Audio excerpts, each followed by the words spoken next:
Ed ecco che ci risiamo con una nuova avventura. Questa volta andremo a vedere un piccolissimo castello in Val Pantena, in provincia di Verona. Un piccolissimo castello del XII secolo, quindi proprio costruito nel mezzo del Medioevo.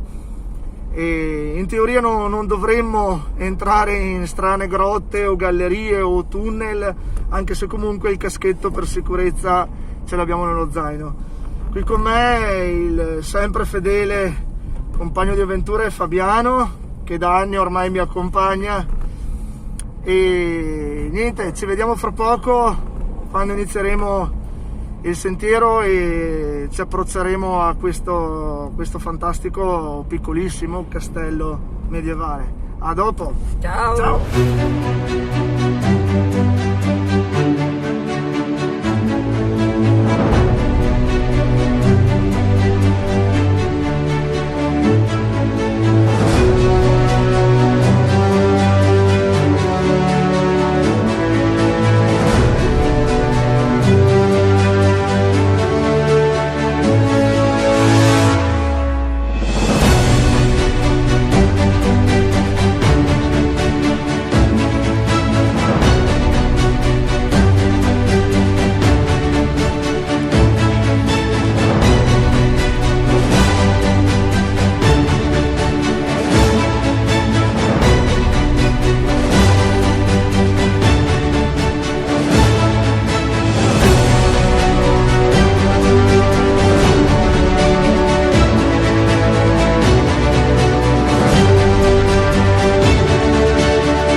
Eccoci arrivati alla torre del Falasco.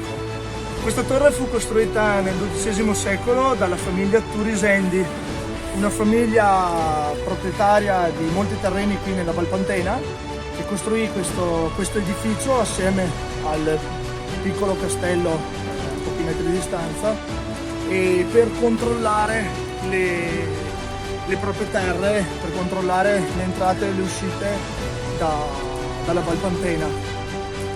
E a distanza di qualche secolo, nel XVII secolo, questo edificio fu abitato da Francesco Falasco, e si rifugiò in questo edificio e nelle grotte poco distanti, perché era un po' incasinato negli affari, aveva dovuto vendere tutte le terre e quindi, diciamo, un po' per nascondersi si rifugiò appunto in questo edificio. Da lì il nome, la Torre del Falasco, anche se non fu lui il vero costruttore proprietario di questo edificio.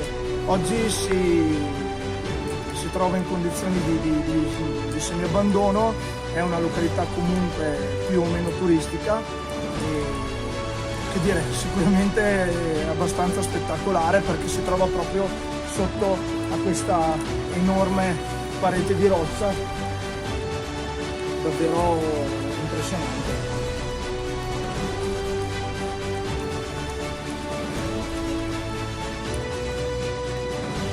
Entriamo nella torre.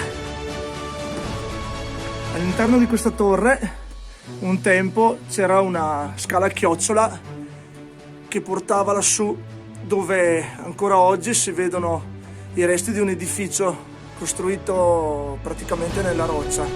Oggi la scala non esiste più e purtroppo arrivare da sopra non è cosa semplice, ma andiamo fuori a vedere l'edificio.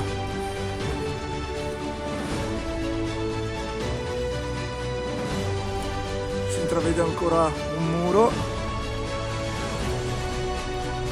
appoggiato alla roccia.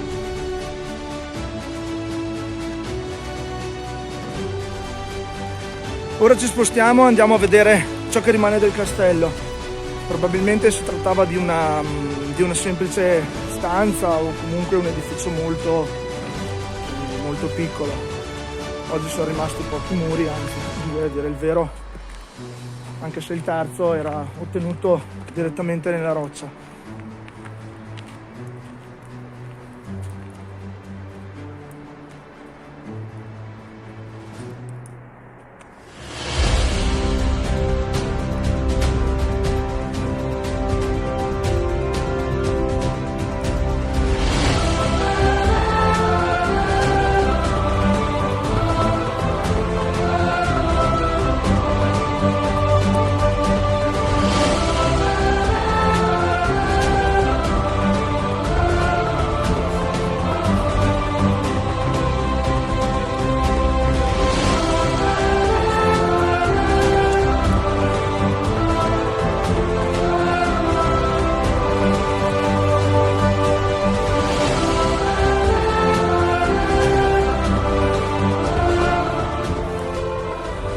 Ci stiamo avvicinando ad una delle grotte naturali dove con molta probabilità il signor Francesco Falasco si rifugiò. Oltre a sfruttare il castello che abbiamo appena visto, sfruttò anche, secondo la leggenda, queste cavità naturali.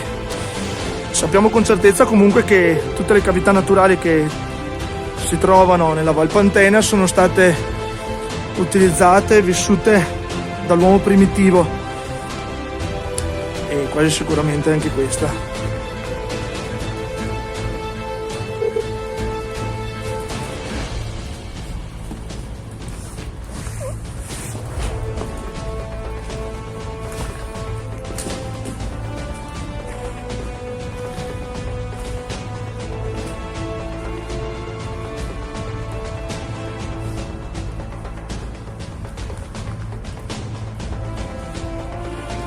A terra sono ancora visibili dei fori dove probabilmente sorgevano dei pilastri di legno, ma anche lungo le pareti ogni tanto si vede qualche foro lavorato dall'uomo.